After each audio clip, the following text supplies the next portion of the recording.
Finally सारी कौम को मुबारकबाद। अरशद नदीम ने रात लेट नाइट पेरिस में जो ओलंपिक्स हो रहे थे गोल्ड मेडल को अपने नाम किया और 40 साल बाद जो है पाकिस्तान में गोल्ड मेडल आ रहा है। कि ऐसे इंसान के ज़रिए जिसकी मैं आपको हिस्ट्री आगे जाके बताऊंगी, लेकिन सबसे पहले तमाम लोगों को मुबारकबाद, क्योंकि इस वक्त टेंशन का माहौल था, महंगाई में दबी अवाम के लिए एक खुशी की छोटी सी लहर जो है ना वो हमारी अवाम को चाहिए होती है। इस वक्त सब खुशियां मना रहे हैं।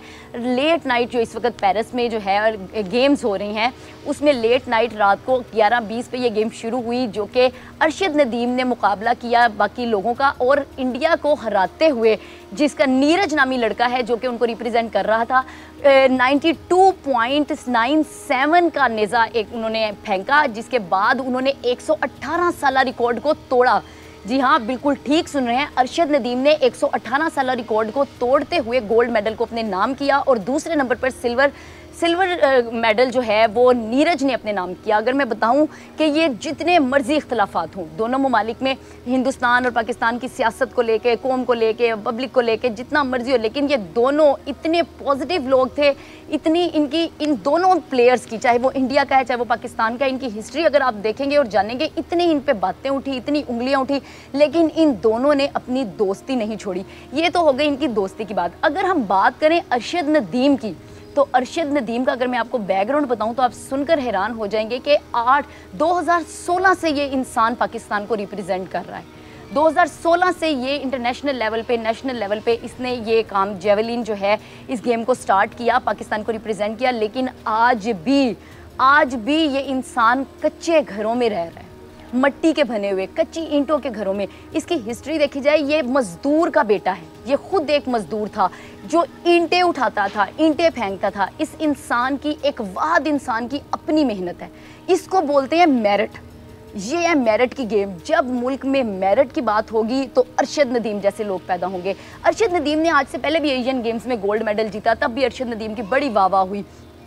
और अरशद नदीम वापस आया, तस्वीरें बनी, बड़ा कुछ हुआ। यहाँ तक कि हमारी पब्लिक का हाल देखें कि हमारी पब्लिक ने अरशद नदीम के नाम पर फेक अकाउंट बनाना शुरू कर दिए। फेक अकाउंट बनाया कि जी मेरा जेवलिन टूट गया है तो मुझे पैसे दे दिए जाएं, तो ये वो, इस तरह फंड्स वगैरह इकट्ठे किए। फिर अरशद नदीम खुद पब्लिक के सामने आए और अरशद नदीम ने कहा भी मेरा ऐसा कोई पेज नहीं है, ना मैं ये सब जानता हूँ। अगर बात की जाए अरशद नदीम के जेवलिन की, तो आपको ये सुनकर हैरानी होगी, अरशद नदीम ने 8 साल तक एक जेवलिन के सर पर गेम खेल लिया। उसको यहाँ पे हमारे मुल्क में जेवलिन लेके देने वाला कोई नहीं था, नेज़ा लेके देने वाला कोई नहीं था।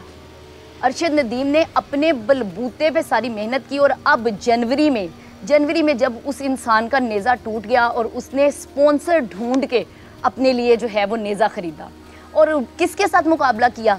नीरज के साथ। ये नीरज वो इंसान है, उसका जिक्र मैं इसलिए कर रही हूँ क्योंकि नीरज के पास कुल मिला के 150 नेज़े थे जिससे वो प्रैक्टिस करता था, और अरशद नदीम के पास एक नेज़ा था जिसको वो पिछले 8 साल से चला रहा था। तो ये बहुत बड़ी बात है कि इंडिया ने अपने प्लेयर को 150 नेज़े लेके दिया। मुझे पता है कि पाकिस्तानी तकरीबन 8 से 9 लाख की अमाउंट का एक नेज़ा होगा, लेकिन इस इंसान ने वाहद अपने बलबूते पे, ये क्रेडिट किसी को नहीं जाता, ये फ़र्द वाहिद का क्रेडिट है जो उसको जाता है, जो उसने पूरी कौम को खुशी दी है, उसके पेरेंट्स को जाता है जिन्होंने इतना बहादुर बेटा पैदा किया। इस वक्त उसके गाँव में खुशियाँ मनाई जा रही हैं, वो ये भी पता है, खुशी हज़ारों, बहुत मुबारकबाद पेश करती हूँ अरशद नदीम साहब को। लेकिन अब अरशद नदीम साहब आएंगे, तस्वीरें उतरेंगी, हर कोई उन्हें बुलाएगा, इंटरव्यूज़ होंगे, लेकिन एक स्पोर्ट्समैन को ना यहाँ पे बाकायदा तौर पर सपोर्ट नहीं किया जाता, फाइनेंशियली सपोर्ट नहीं किया जाता कि वो कहीं उभर ना जाए, कहीं वो मजबूत ना हो जाए और उसकी गेम से तवज्जो ना हट जाए। 8 साल खेलने के बावजूद ये इंसान अब तक अपने लिए घर नहीं प्रॉपर, एक ऐसा घर, ये शाही महल में रह रहे हैं ना, उनको देखते हुए ये हमारे हीरोज़ हैं। ये हीरोज़ हैं जो अपने बलबूते पे मुल्क को बना रहे हैं, मुल्क के लिए गोल्ड मेडल ला रहे हैं, मुल्क के लिए खुशी की लहर ला रहे हैं। अगर मैं बात करूँ ना, तो ओलंपिक्स की गेम में हम सब जानते हैं कि जो कि इस वक्त पेरिस में हो रही हैं, ओलंपिक्स की गेम में इस वक्त हमारे टोटल 7 प्लेयर्स गए हुए हैं। 24 करोड़ की आबादी में 24 से 25 करोड़ का गुलदस्ता हो आपका, तो सोचें हमारे पास सिर्फ 7 प्लेयर्स हैं। एक ज़माना था 1984 में हमने लास्ट टाइम गोल्ड मेडल लेके आए थे। 11 अगस्त 1984 को लास्ट टाइम हमारे मुल्क में जो था ना वो गोल्ड मेडल आया था। लेकिन अब 40 साल गुजरे, वो भी हॉकी में, जो हमारा कौमी खेल है। अब 3 साल हो गए हैं हॉकी में भी कोई किसी किस्म, हम लोग क्वालिफाई नहीं कर पाते। उसकी क्या वजह? जिद्दत। जहाँ पे टेक्नोलॉजी और जिद्दत की बात हो जाए ना, हमारा मुल्क एक पिछली लाइन में जाके खड़ा हो जाता है। तब जब तक हॉकी सीधी थी तब तक प्लेयर्स चल रहे थे। अब हमारी हर खेल, चाहे वो क्रिकेट है, चाहे वो हॉकी है, चाहे वो कोई भी गेम है, वो इस वक्त जो है ना वो नज़र हो चुकी है उन लोगों के बस जिन्होंने इन गेम्स को भी ना दबा के रख दिया। पता नहीं अब गेम सिर्फ गेम्स का लफ्ज़ है, लेकिन ये सकाफ़त को, माशरे को, लोगों को, मुल्क को, सबको रिप्रेजेंट करने वाला एक नाम है। आज नाम हो रहा है ना पाकिस्तान का प्लेयर अरशद नदीम, जो कि पाकिस्तान में 40 साल बाद गोल्ड मेडल ले आया। तो दिस इज़ कॉल हिस्ट्री। इस इंसान ने रिकॉर्ड तोड़ा, 118 साल रिकॉर्ड तोड़ा, जो कि ऐसा निशाना कि जिसके लगने के बाद ऐसा नेज़ा उठाया कि जिसको नेज़ा उठाने के बाद ही पता चल गया था कि Arshad Nadeem is gonna win the game.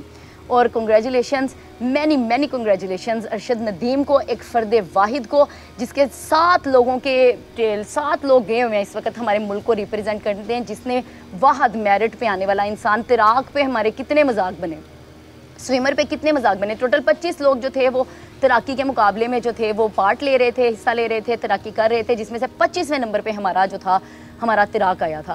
खैर, अब सब बातें एक तरफ, ये 7 लोगों के साथ 11 लोग गए हुए हैं अपनी सैरो तफरी के लिए, मुल्क का बजट उड़ाने के लिए। इधर लोग महंगाई में बिजली और हर चीज़ से लड़ रहे हैं, लेकिन एक अरशद नदीम है जिसने हर चीज़ को एक साइड पर रखते हुए मुल्क में छोटी सी खुशी जो है वो हमें दी है।